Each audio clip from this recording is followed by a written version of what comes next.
Good evening, everyone. So today I will do the laboratory exercise, which is XML parsing and Java. So step one is we need to create an XML file. So dala kani, and I name it students.xml. Then save it to the folder. So pangalan sa folder is XML parsing. So first is mag code the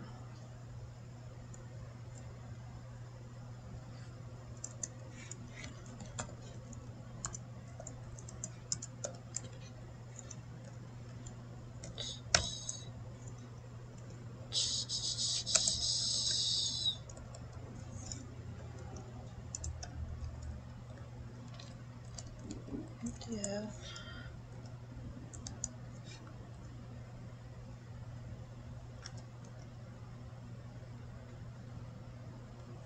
So this line declares that the document is an XML file and specifies the version 1.0 and character encoding UTF-8. So next is the opening tag students. So this tag is for the root element called students, which contains all the students entries. And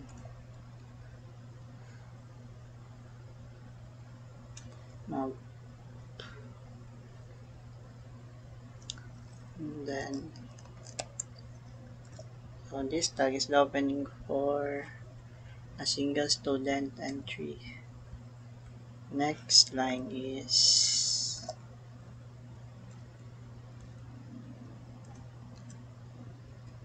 one ID.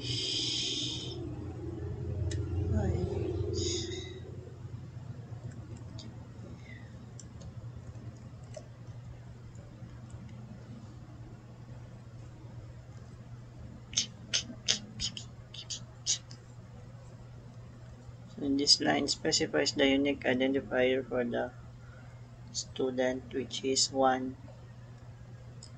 So, next line is the name Chando, then the closing tag.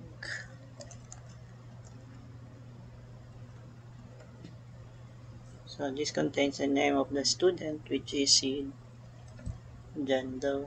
And the next is ang course. Course is computer science. Oh no,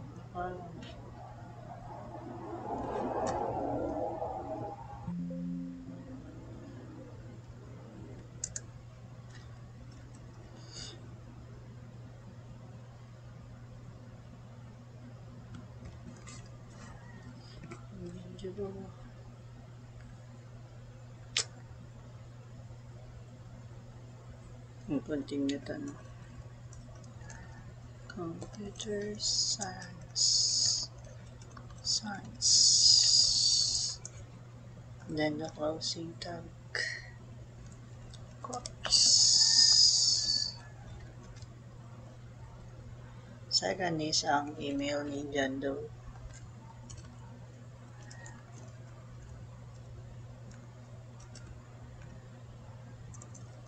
Email niya is Jando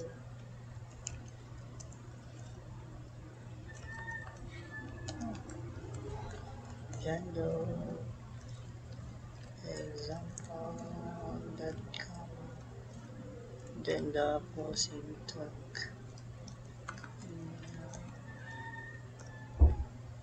So this provides the email address of the student, which is Jando and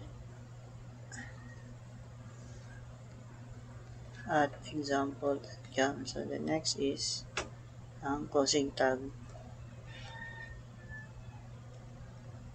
Closing tag niya is students.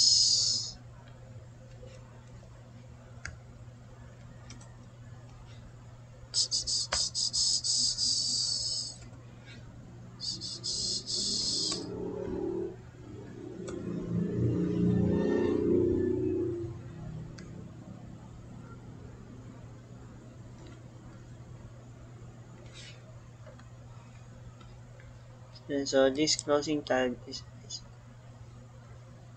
for the first student entry, indicating that all of information for the student has been provided. So mag-create na po tag, opening tag,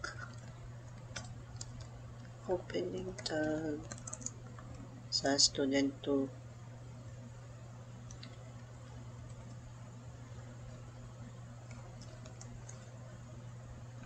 To ID.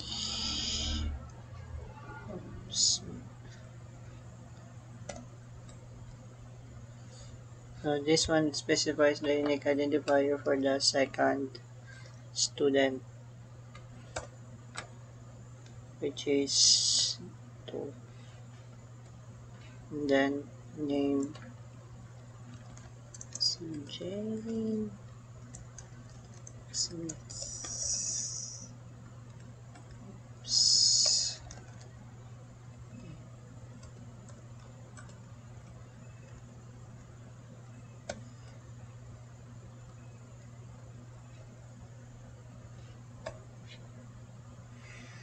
Sunod is ang course niya. Course Information Technology. Oops.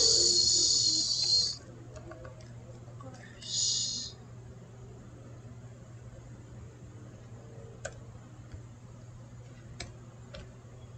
Next ang email na po niya. Email Jane Smith. Oops. Smith.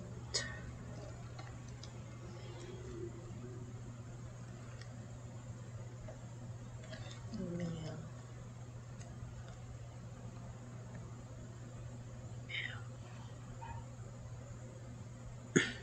So these lines provide the email address of the second student, which is Eugene Smith. And then closing tag. Closing tag. Students.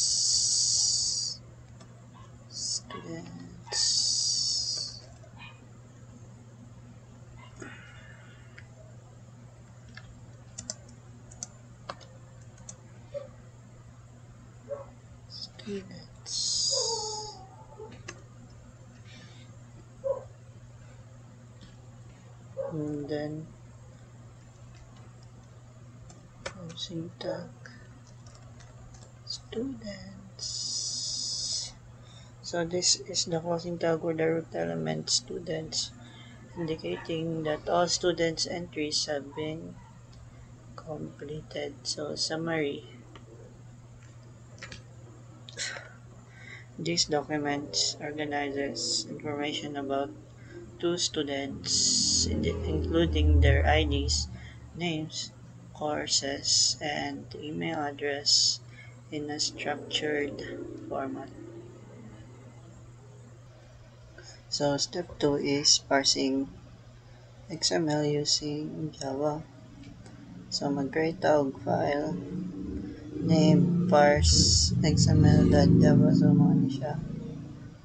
And then mag-start na tawag code. So first is mag-import tawag classes for working with XML documents. So r.w3c.dom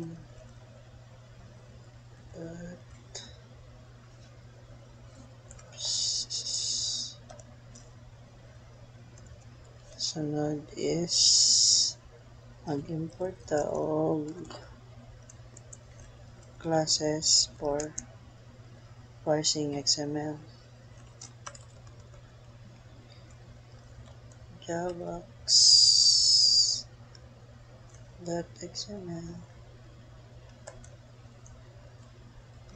parsers.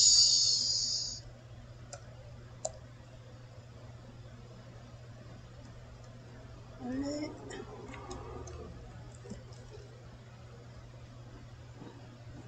Sunod is mag-import ta og file class for the file handling. So import java.io.file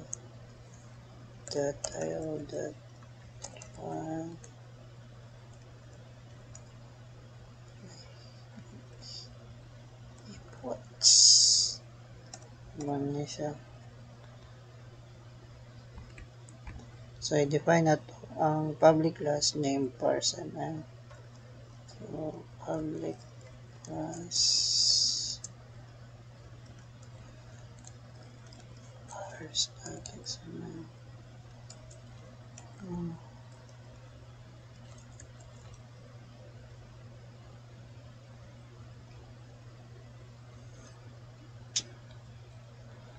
And then sunod, magbuhat og main method where the program starts. So public static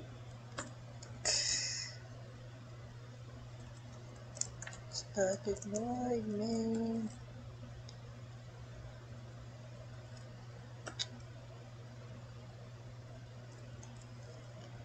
string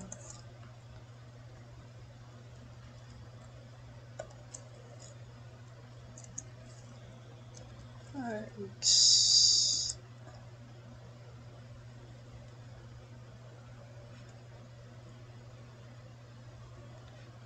And then sunod kay mag-start ta og try block to handle exception. So try. And then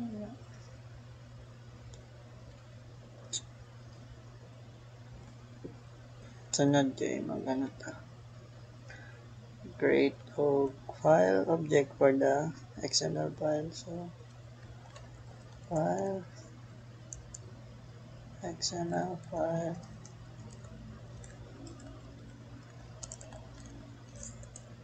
equals new file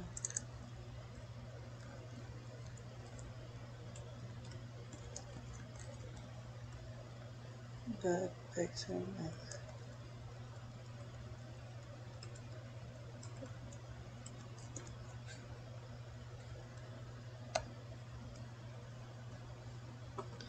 And then sunod kay mag-ano ta, create ta og factory for document builders. Document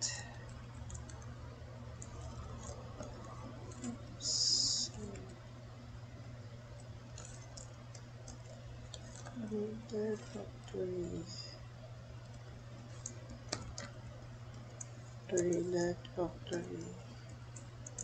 equals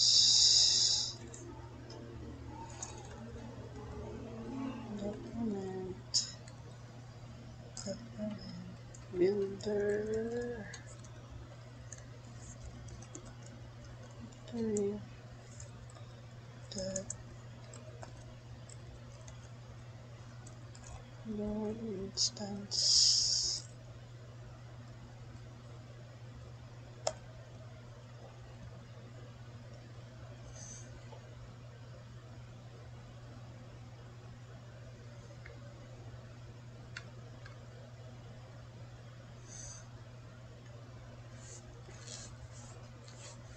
Magbuhat ta og document builder. Document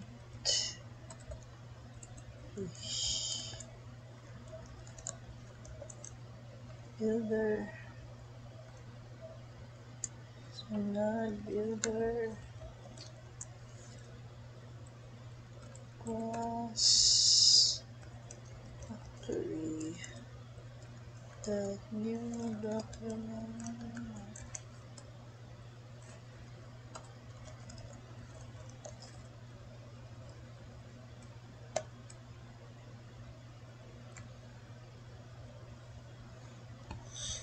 To parse the XML file into a document object. So doc class builder dot parse XML.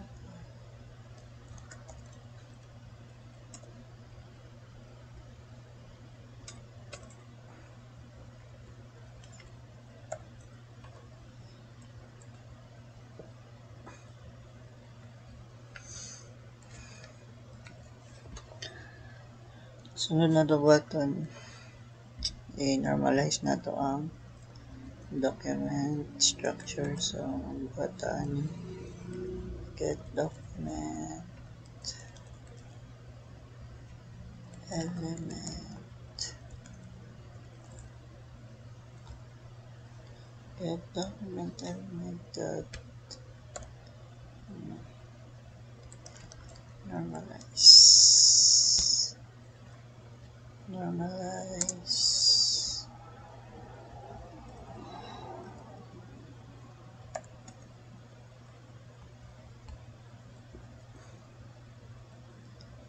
So pagka na ikuha na to ang root element, so i-print na to ang root element na name system.out print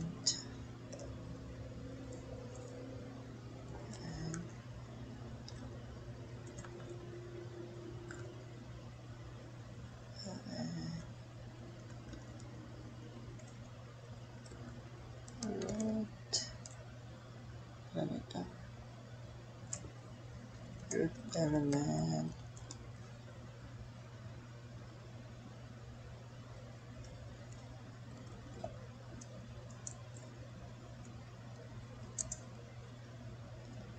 plus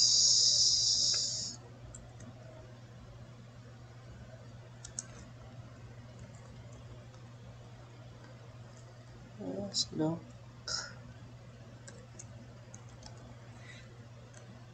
get document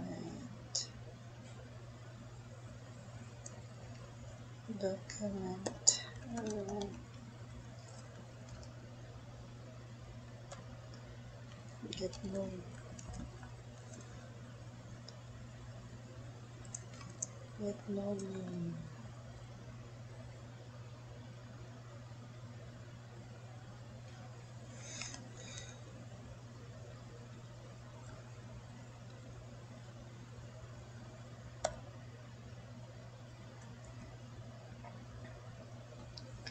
Sunod kay get na to tanan elements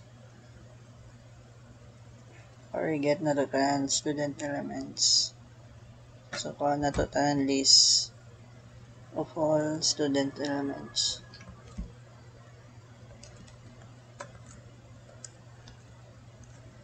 Now this student is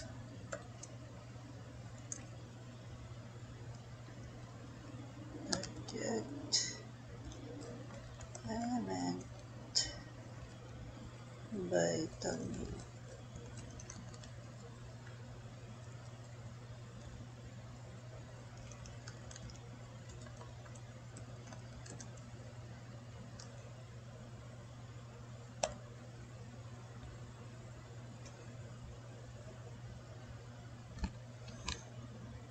Sunod maggamit og loop through each student element. So maggamit og for int I equals 0 I student list that get length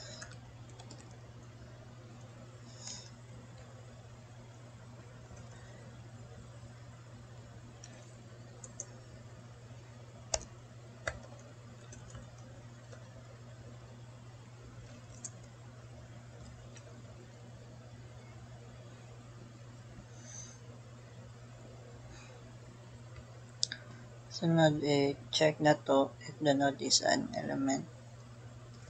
So, ang gamit tag if statement node dot get node type.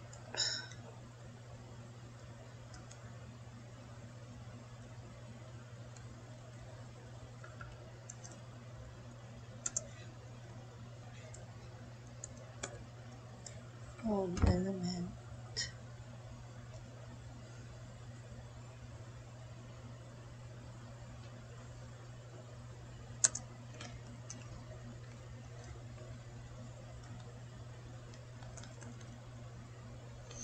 Node element.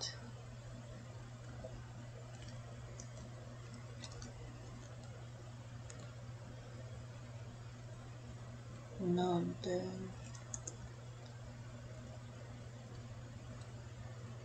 next is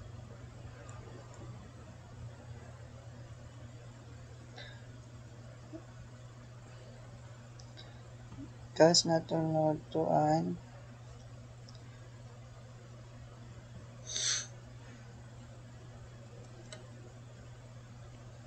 or extract na to extract and print students detail. So cast na to the node to an element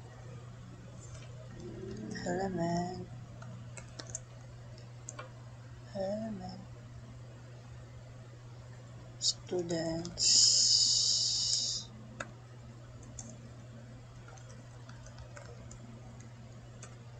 element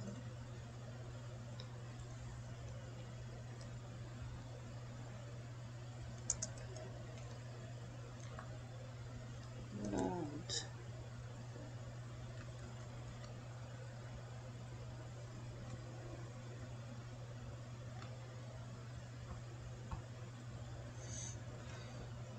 So i-get na tong students ID.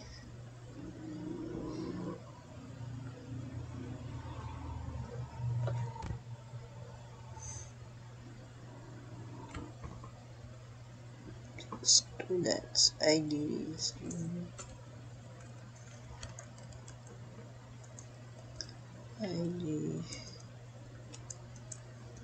students then get elementary elements by tag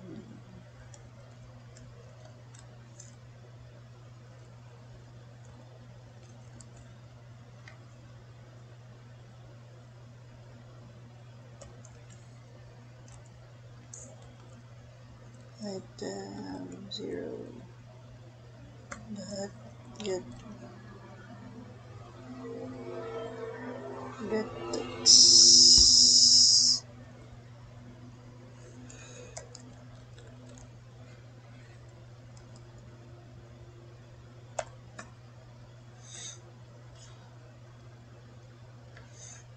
I-copy lang natin siya. Ulihan na ito siya student's name.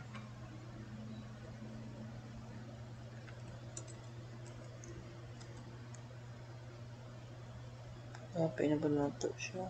Copy paste lang. Ulihan na po na ito siya course. And then last is the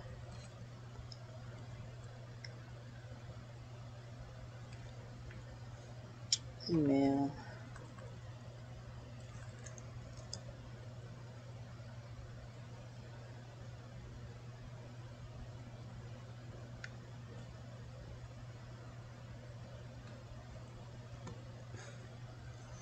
Sunod print na to sila tanan. So ganito. Standard print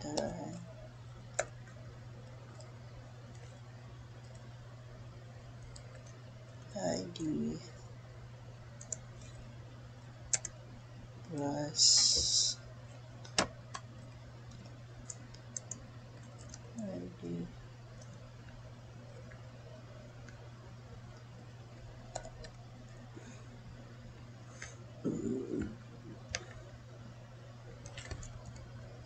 So, i-copy na natin sila tanang elements. Kulihan na ito elements eh. Name.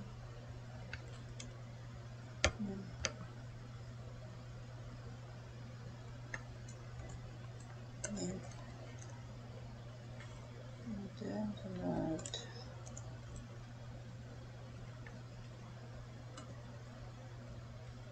Sunod kaya ang course.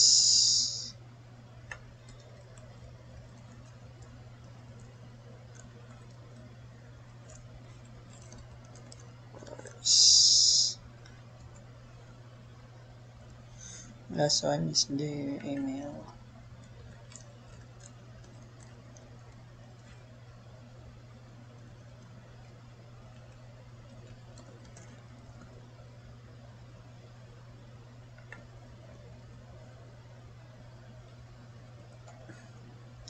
And magbuhat ta og separator 9. Tapad lang ito siya.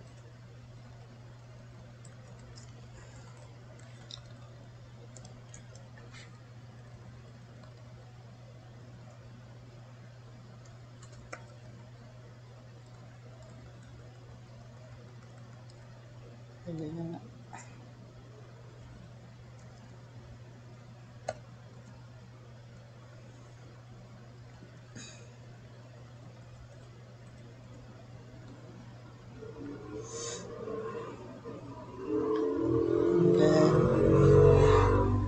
I-close na tong if statement and the for loop.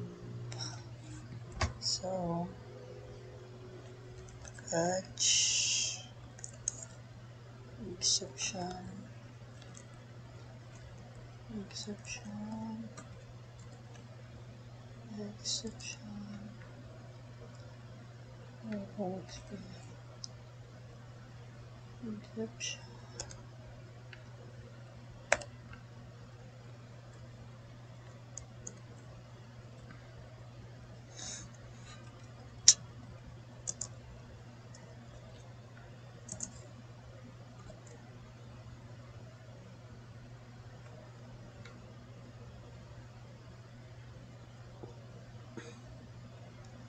And then i-catch na to any exceptions that occur. So,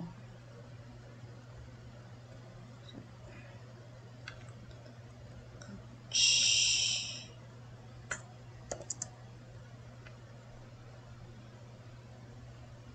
And then i-print na to ang i-print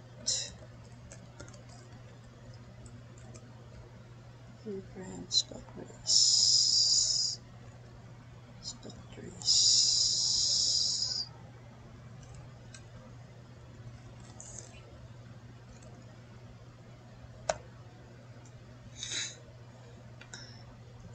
So, i-print na to ang stock trace sa exception. So, i-close na to ang try block. And then i-close na to ang main method. And then close the for XML. So sa step 3 is running the Java program. So first is i-open na to ang terminal or command prompts. Ang pantaod when Windows R, then CMD. Then i-navigate na to ang folder kung asa na save ang Java file. So, i-save na ko ang Java file sa XML parsing. Then, i-copy na to ang path niya. Then, paste na to dyan.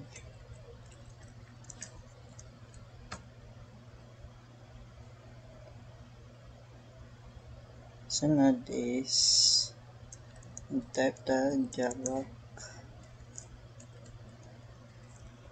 parse XML. dot java sunod kay parse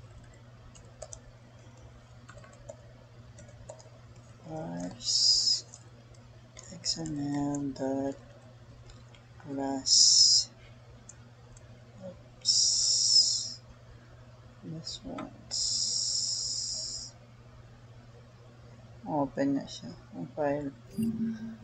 Sunod kay ang pag-run na niya. So java parse xml.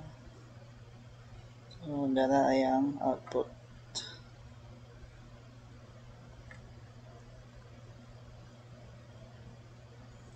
Ano siya ang output sa atong code. So the XML file serves as the structured data source containing information about students. The Java program reads this XML file, parses it, and outputs the details of each students in a readable format. So ang kanina process it demonstrates how to work with XML data in Java, including file handling, parsing, and data exception. So that's all.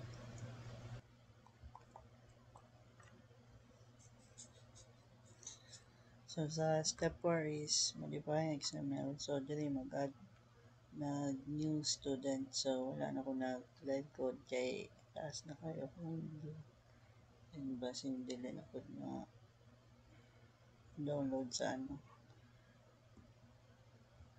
YouTube. So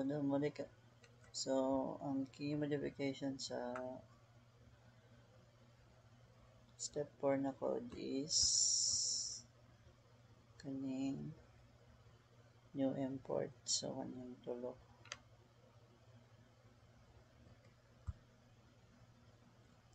Ang purpose na ng tulo is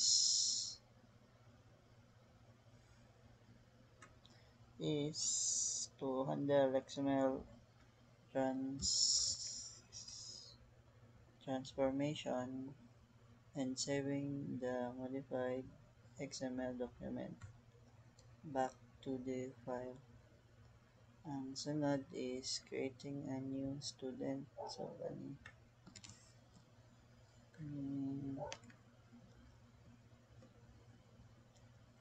ang purpose na niya na line is create siya og bago na student element that will be added to the document, XML document. The third is sila ang mga child elements, bago na child elements. So ang purpose na nila is to create child elements, ID, name, course, email. So for the new student and for them to set their content. And then ang appending new student to the root. So ang purpose ani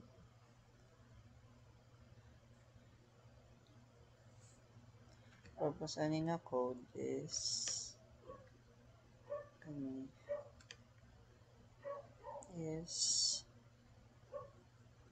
to append the newly created child elements to the new students element rather. And then appending the new student to the root element is so this line adds the new student element to the root element students, effectively adding the new feature student to the XML structure. Then saving the changes to a new XML file. So ang purpose in a block of code is this block of code creates a transformer to save the modified XML document to a new file named students underscore updated.xml. So it uses the DOM source to specify the document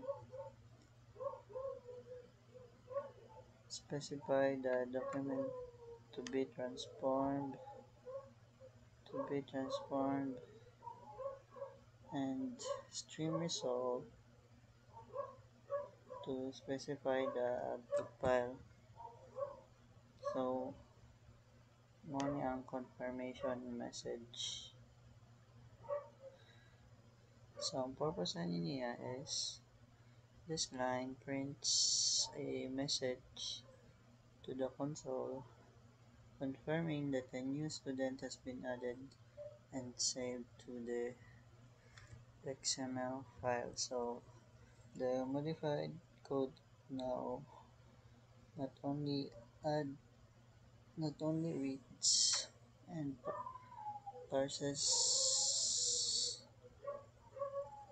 the original XML file but also allows for the addition of a new student entry to the XML structure.